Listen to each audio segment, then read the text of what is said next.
ஷே எப்பா விஷ்ணு பேசுகிறேன்ப்பா.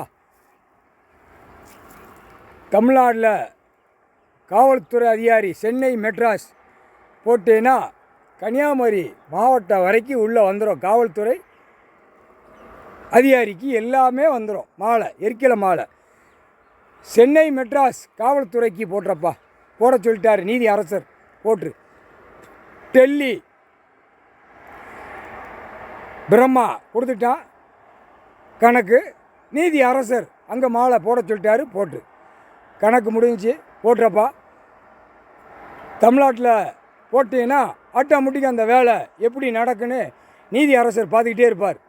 நீதி அரசர் தான் பார்க்க முடியும். மாலை எரிக்கலை மாலை அவர் போட சொன்னால் சனி 8 நாட்டு சனி கொண்டு போய் போட்டுறணும். அதுதான் கணக்கு. காவல்துறைக்கு போட்டால் எப்படி நடக்கும்? இதுதான் நடக்கும். தமிழ்நாட்டில் இருக்கிற அமைச்சரை பூரா வெளியில் உட்கார வைப்பார். உள்ளே அவனாக கஸ்டடியில் போட்டு அவனாக உள்ளே தூக்கி போட ஆடுவான் அரசியல்வாதி. இவர் வெளியே உட்கார வச்சு செண்டா அப்படி நாற்காலி சீட்டோடு சேர்த்து தூக்குவார். இப்போ ஒருத்தன் வெளியே வந்துட்டானாப்பா வந்துட்டான்ல, அதுதான் கணக்கு. இப்போ வெளியே உட்காந்துருக்கான். எப்படி ஆடுதான்? விரிச்சு போட்டு ஆடுதானா?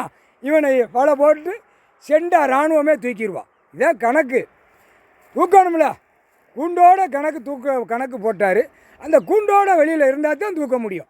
உள்ளே கிடந்தா சரிப்பட்டு வராது. அவனா கதை ஆடுவான். அவனா நீதிமன்றத்தில் பெட்டிஷனை ஏற்றுவான். வழக்கு ஆடிக்கிட்டே இருப்பான். இது கணக்கு. நீதி அரசர் கணக்கு. தமிழ்நாடுக்குள்ள கணக்கு எப்படி பக்காவாக எடுக்காரு. அப்போ தான் தெரியும் மானிட பிறவி. ஓட்டு போடுறவன் முத்திரை போட்டு ஆடுறவன்.